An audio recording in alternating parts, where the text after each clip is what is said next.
We are reminded of the achievements of the alumni of the University of California, Irvine since 1949.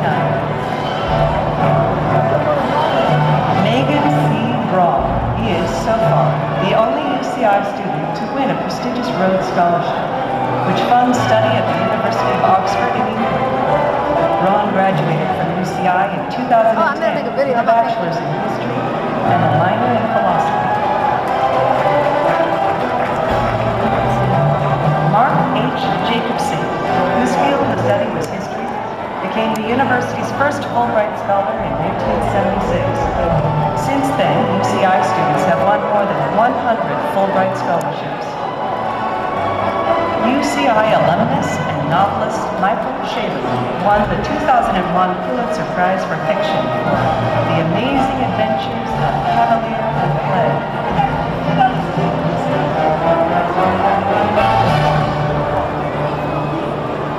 UCI alumnus and editorial cartoonist Michael Ramirez has won 2 Pulitzer Prizes for his provocative cartoons. He's a senior editor and the editorial cartoonist for Investors Business Daily. Ramirez received his first Pulitzer for editorial cartooning in 1994, 10 years after. 4 of them. That one, 3 went by earlier. Yeah, 4th one.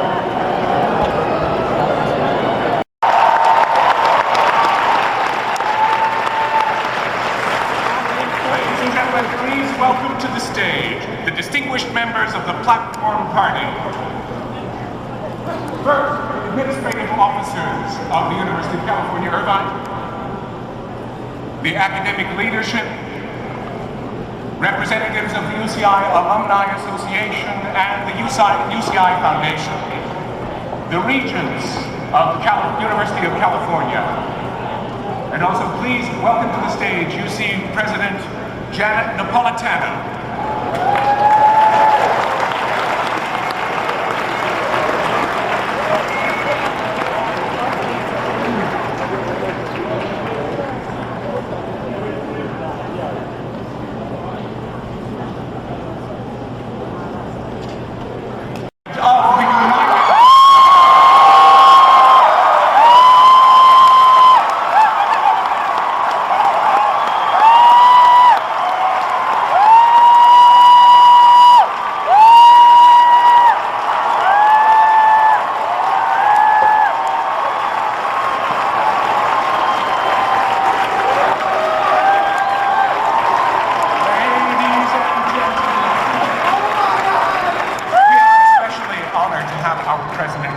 Today of all days, because of course June 14th is Flag Day.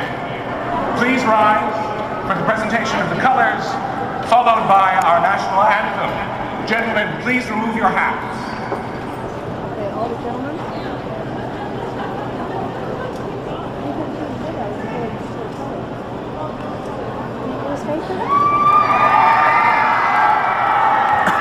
Ladies and gentlemen, proudly presenting our colors today are the University of California, Irvine ROTC students.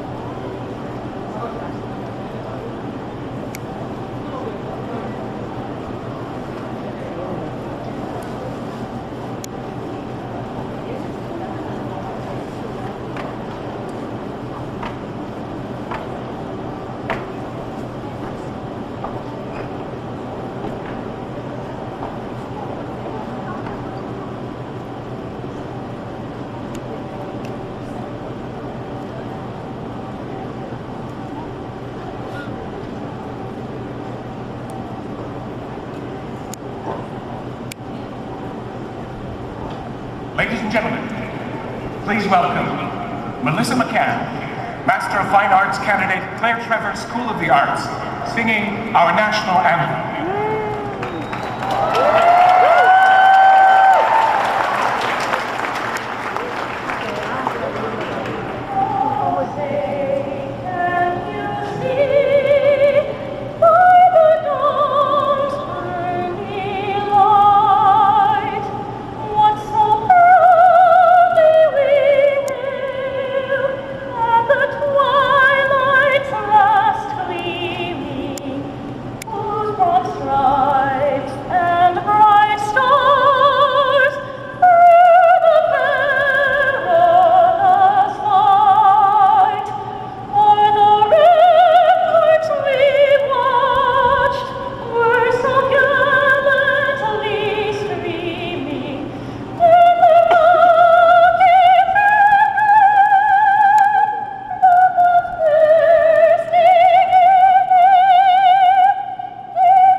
founders of our campus who were here at the dedication ceremony in 1964.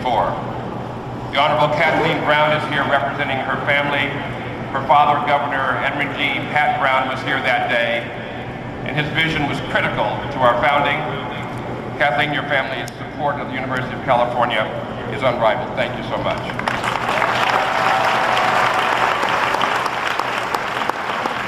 We have Professor James McGaw joining us, representing the founding faculty. Jim was here then, and he's been active in the entire period since, still doing cutting-edge research. Jim, great to have you here with us.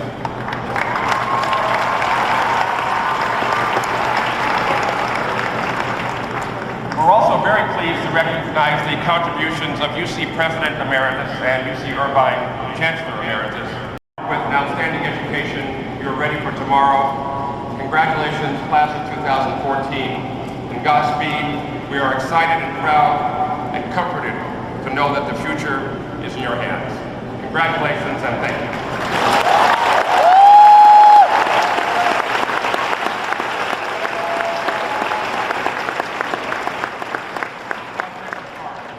Please come forward to introduce our undergraduate student speaker.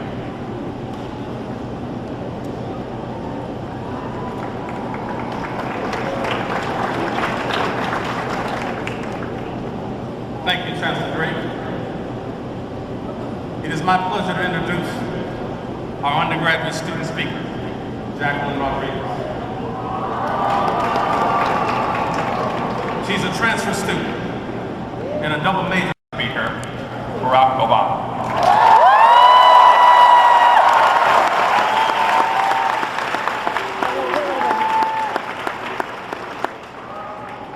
President Obama, please come forward. We will present you with the UCI medal, which is the highest honor that our university bestows.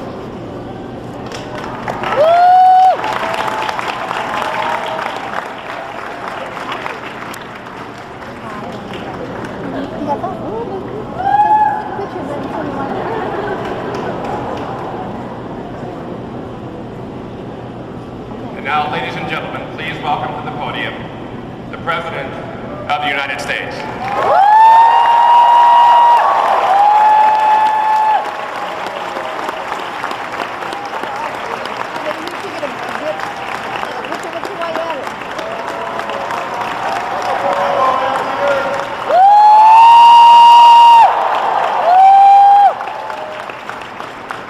That is something I never thought I'd say.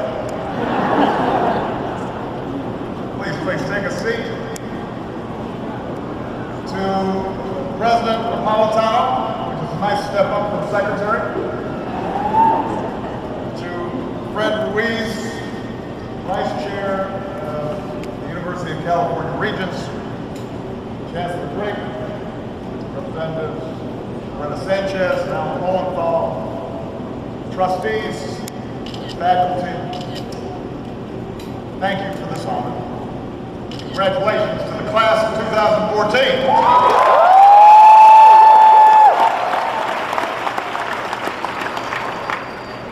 Now, let me begin by saying all of you had the inside track in getting me here. Because my personal assistant, Theriel, is a proud anteater.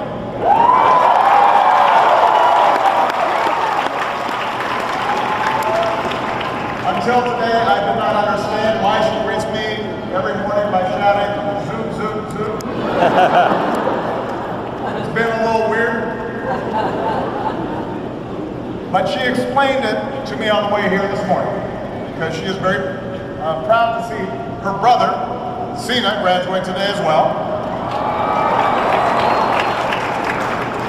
So graduates, obviously we're proud of you, but let's give it up for your proud family and friends and professors, because this is their day too.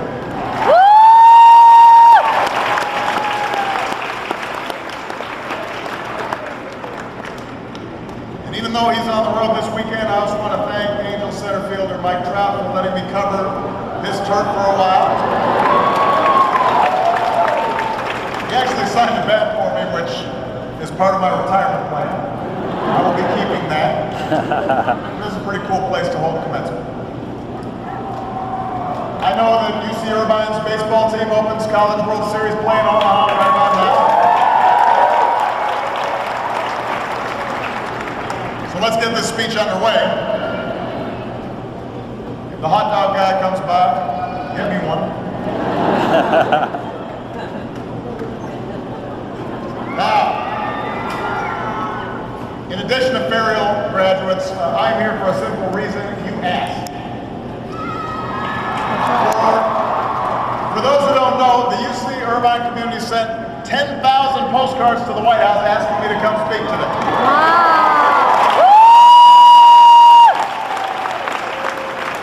Some tried to guilt me into coming. I got one that said, "I went to your first inauguration, can you please come to my graduation?" Some tried bribery. I'll support the Chicago Bulls. Another said today would be your birthday, so happy birthday, whoever you are.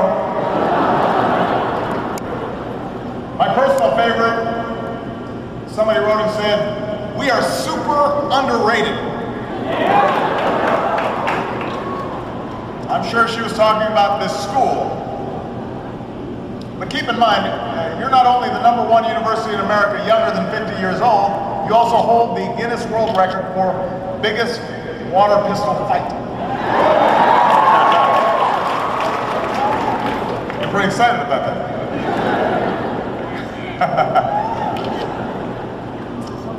We are super underrated. This young lady could have just as well been talking, though, about this generation. I think this generation of young people is super underrated. Now, in your young lives, you've seen dizzying change.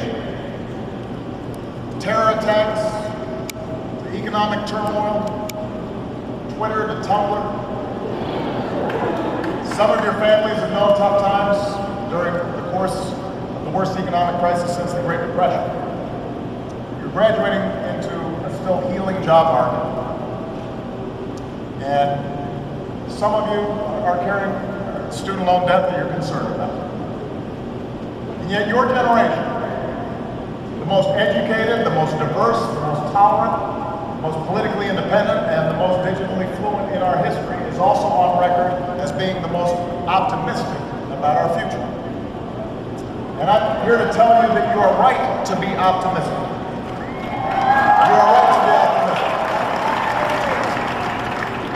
Consider this. Since the time most of you graduated from high school, fewer Americans are at war, more have health insurance, more are graduating from college. Our businesses have added more than 9 million new jobs.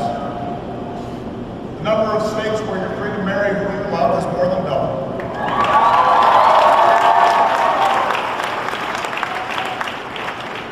That's just some of the progress that you've seen while you've been studying here at UC Irvine. But we do face real challenges. Rebuilding the middle class and reversing inequalities rise.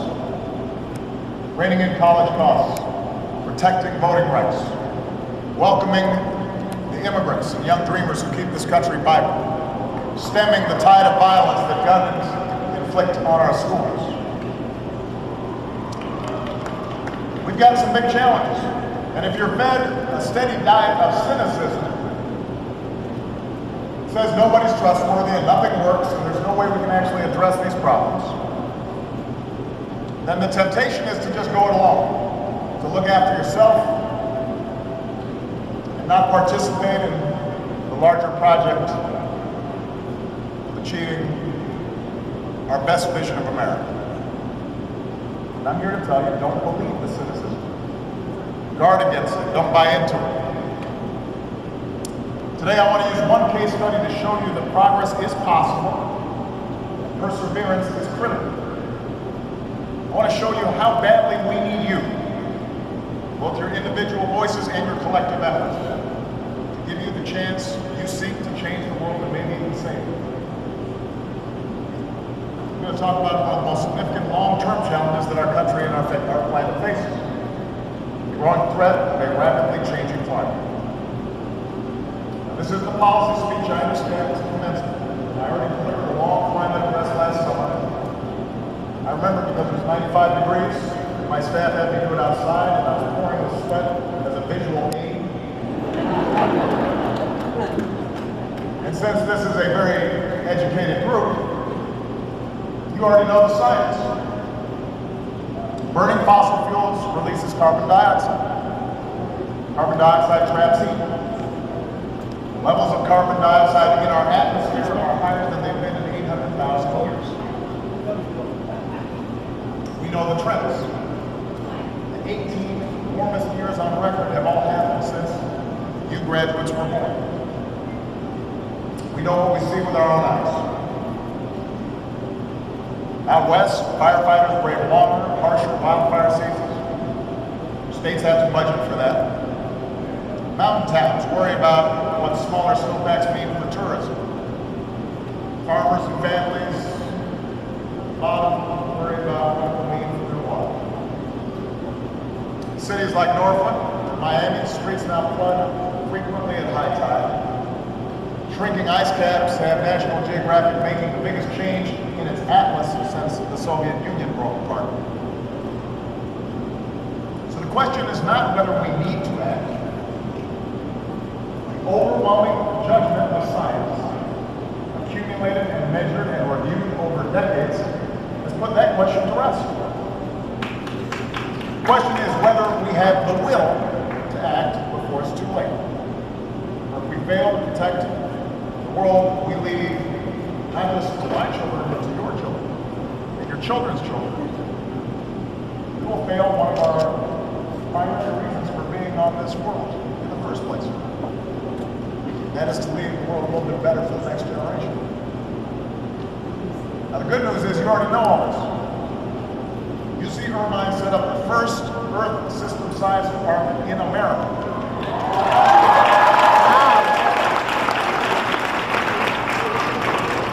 Irvine professor student team won the Nobel Prize for discovering that CFCs destroy the ozone layer.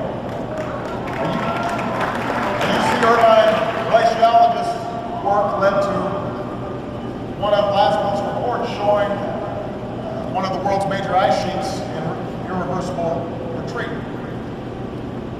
Students and professors are in the field working to predict changing weather patterns, fire seasons, water tables, working to understand how shifting seasons affect global ecosystems. Get zero-emission vehicles on the road faster to help coastal communities adapt to rising seas.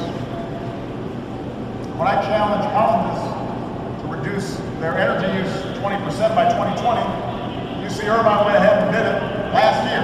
Done. Wow.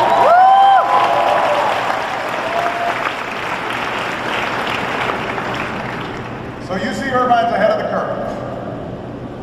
All of you are ahead of the curve. Your generation reminds me of something President Wilson once said. He said, sometimes people call me an idealist. Well, that is the way I know I am an American. That's who we are. Why is America produces more renewable energy than ever? More natural gas than anyone. For the first time in nearly 2 decades, we produce more oil here at home than we buy from other countries. And these advances have created jobs and grown our economy and helped cut our carbon pollution to levels not seen in about 20 years.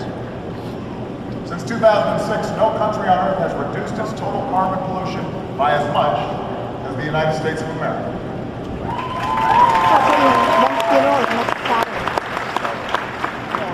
So that's all reason for optimism. Here's the challenge. We've got to do more. What we're doing is not enough. That's why a couple of weeks ago, America proposed new standards to limit the amount of harmful carbon pollution that power plants can dump into the air. We also have to realize, as hundreds of scientists declared last month, that climate change is no longer a distant threat, but has moved firmly into the present. That's a quote. In some parts of the country, weather-related disasters like droughts, fires, and storms and floods are going to get harsher, and they're going to get costlier. That's why today I'm announcing a new $1 billion competitive fund to help communities prepare for the impacts of climate change and build more resilient infrastructure across the country.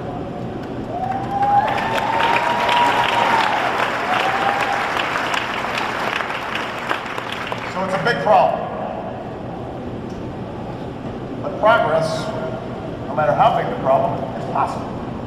That's important to remember, because no matter what you do in life, you're going to run up against big problems in your own personal life and in your communities and in your country.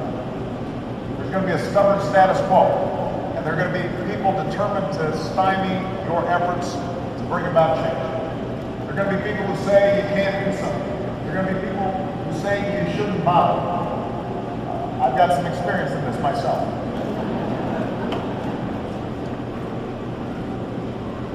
Now, part of what's unique about climate change, though, is the nature of some of the opposition to action.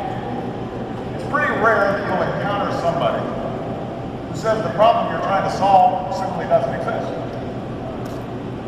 When President Kennedy set us on a course for the moon, there were a number of people who made a serious case that it wouldn't be worth it. It was going to be too expensive, it was going to be too hard, it would take too long. But nobody ignored the science. I don't remember anybody saying that the moon wasn't there or that it was made of cheese. Today's Congress, though, is full of folks who stubbornly and automatically reject the scientific evidence about climate change. They will tell you it is a hoax or a fad.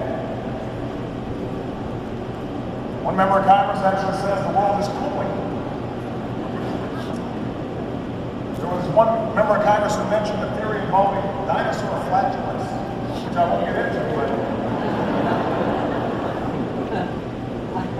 now their view may be wrong and a fairly serious threat to everybody's future, but at least they have the brass to say what they actually think. There's some who also duck the question. They say, when they're asked about climate change, they say, hey, look, I'm not a scientist. And I'll translate that for you. What that really means is, I know that man-made climate change really is happening, but if I admit it, I'll be run out of town by a radical fringe that thinks climate science is a liberal plot, so I'm not going to admit it.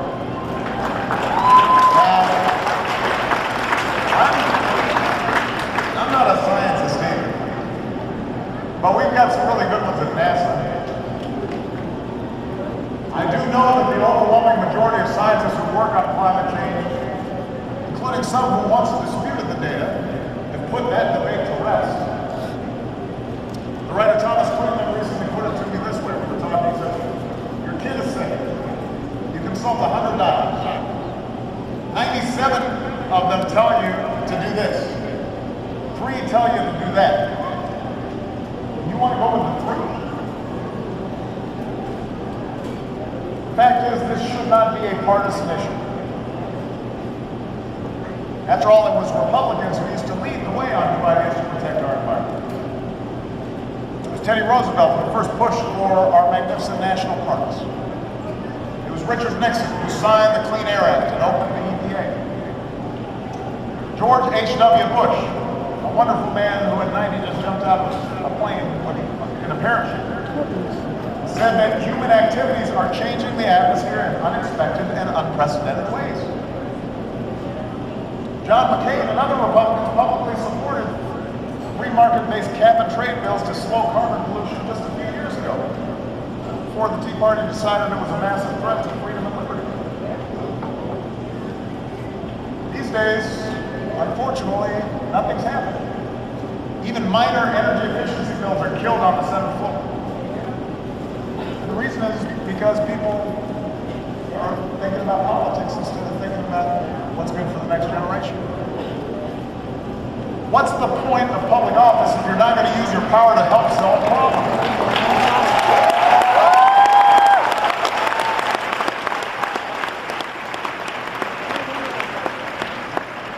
And part of the challenge is that the media doesn't spend a lot of time covering climate change and letting average Americans know how it could impact their futures. Now, the broadcast networks' nightly newscasts spend just a few minutes a month covering climate issues. On cable, the debate's usually between political pundits, not scientists. When we introduced those new anti-pollution standards a couple weeks ago, the instant reaction from Washington's political press wasn't about what it would mean for our planet. It was, what would it mean for an election 6 months from now? And that kind of misses the point. Of course, they're not scientists either. And I want to tell you all this not to discourage you. I'm telling you all this because I want to light a fire on you. As the generation getting shortchanged by inaction on this issue, I want all of you to understand that you cannot accept that this is the way it has to be. Climate change deniers suggest there's still a debate over the science. There is not. Talking heads on cable news suggest public opinion is hopelessly deadlocked. It is not. 7 in 10 Americans say global warming is a serious problem. 7 in 10 say the federal government should limit pollution from our power plants. And of all the issues in a recent poll asking Americans where we think we can make a difference, protecting the environment came out on top. So we've got public opinion potentially on our side. We can do this. We can make a difference. You can make a difference. The sooner you do, the better. Not just for our climate, but for our economy. There's a reason that more than 700 businesses like Apple and Microsoft, GM, Nike, Intel, Starbucks have declared that tackling climate change is one of America's greatest economic opportunities in the 21st century.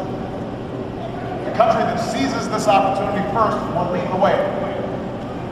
A low-carbon, clean energy economy can be an engine for growth and jobs for decades to come, and I want America to build that engine because if we do, others will follow. I want those jobs, I want those opportunities, I want those businesses right here in the United States of America.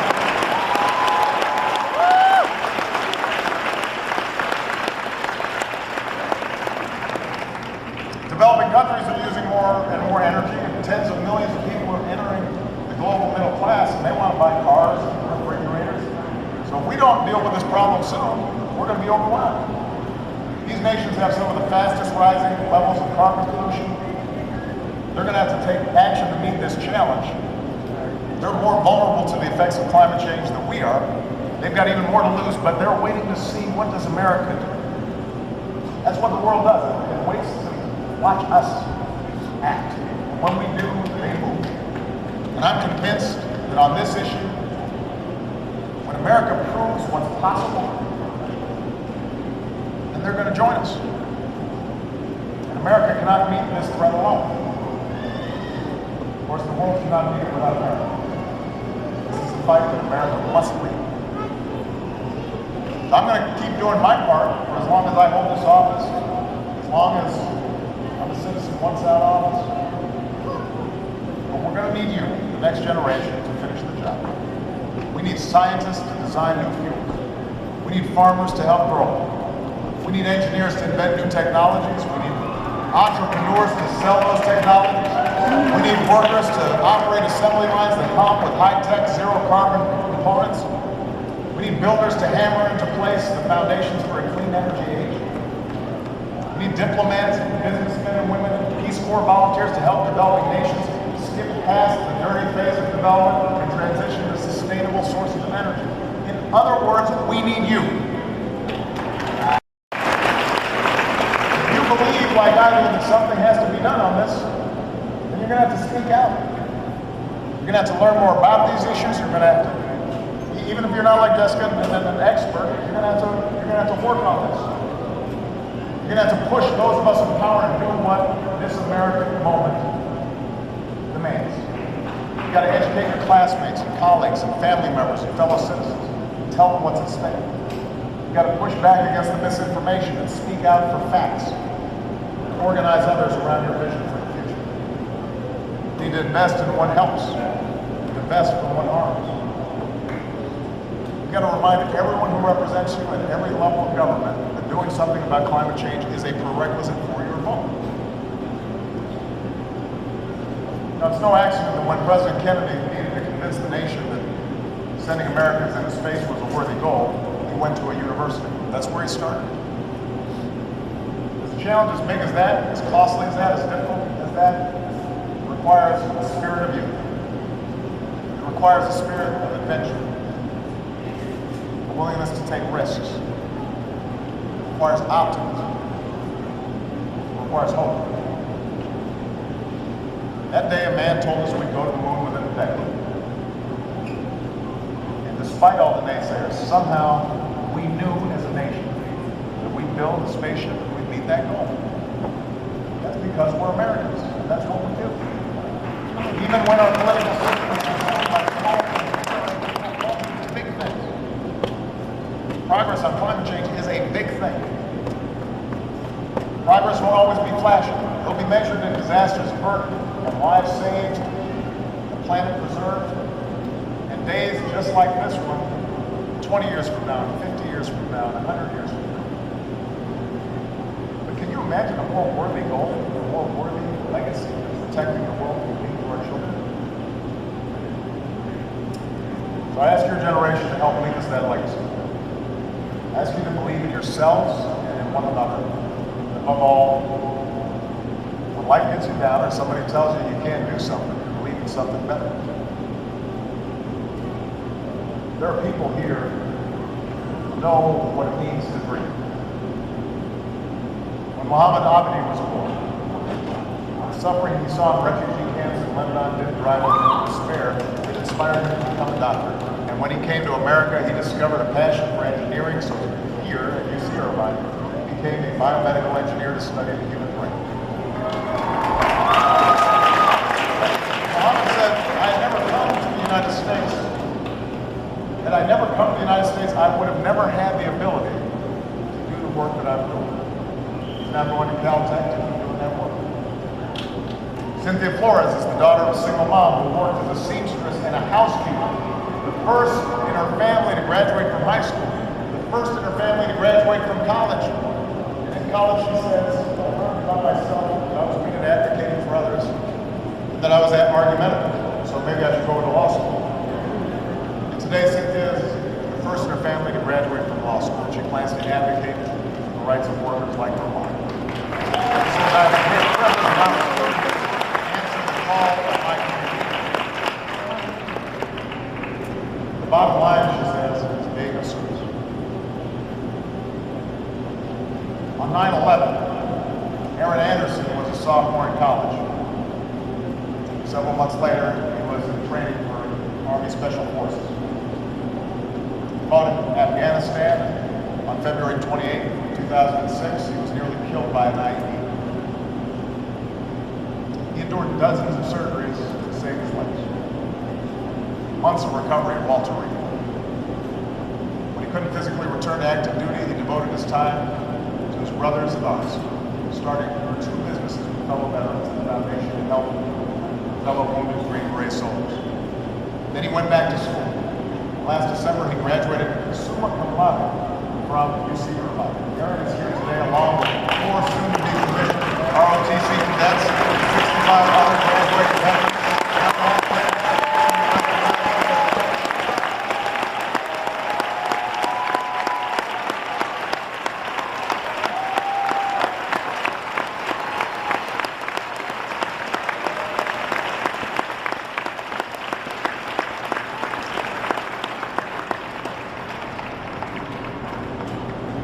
The point is, you know how to dream. You know how to work for your dreams. And yes, sometimes you may be super underrated. But you know, usually it's the underrated, the underdogs, the dreamers, the idealists, the fighters, argumentative. Those are the folks who do the biggest things. This generation, this 9/11 generation of soldiers, this new generation of scientists and advocates and entrepreneurs and altruists, you're the antidote to cynicism. Doesn't mean you're not going to get down sometimes. You will. You'll know disillusionment. You'll experience doubt. People will disappoint you by their actions. That can discourage you. Cynicism has never won a war or cured a disease or started a business or fed a young mom. Set men in distress. Cynicism is a choice. Hope is a better choice. Hope is what gave young students. Hope is what gave young students the strength to sit in and stand up and march for women's rights and civil rights and voting rights and gay rights and immigration rights. Hope is the belief against all odds that there are better days ahead, and that together we can build up a middle class, reshape our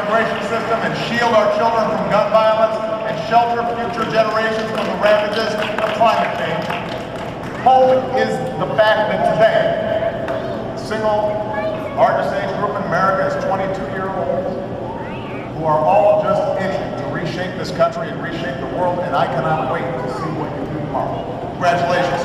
Thank you.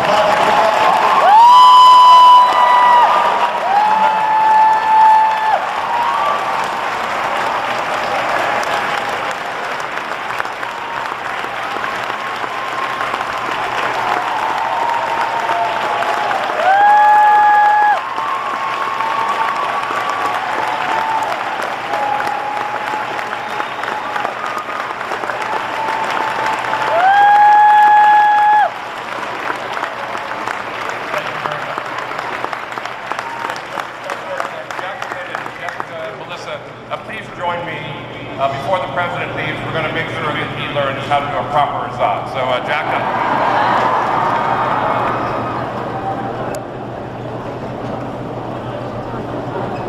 And family and friends and graduates, you can join in as well. Let me just let you know what we're going to do. We all raise our arms proudly and make our naturally given anteaters. The signal will be 1, 2, 3. Zot, zot, zot. We need to shake the rafters on this one. So, 1, 2, 3. Zot, zot, zot.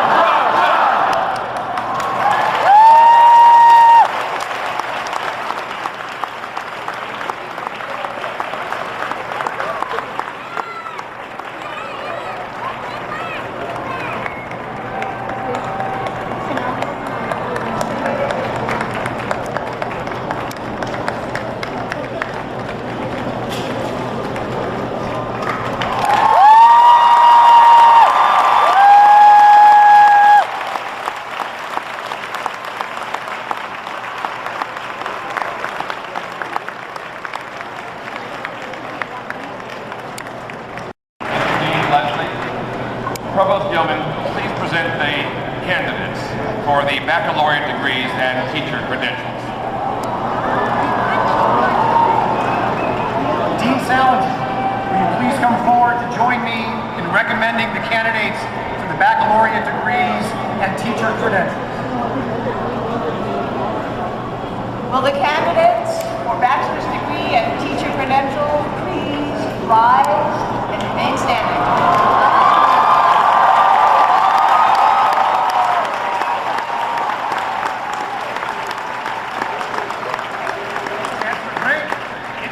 That I present these candidates.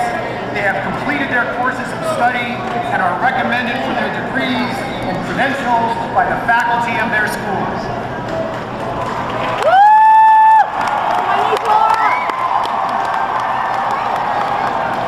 By virtue of the authority vested in me by the Regents of the University of California, I confer upon you the bachelor's degrees for which you have been presented. Congratulations.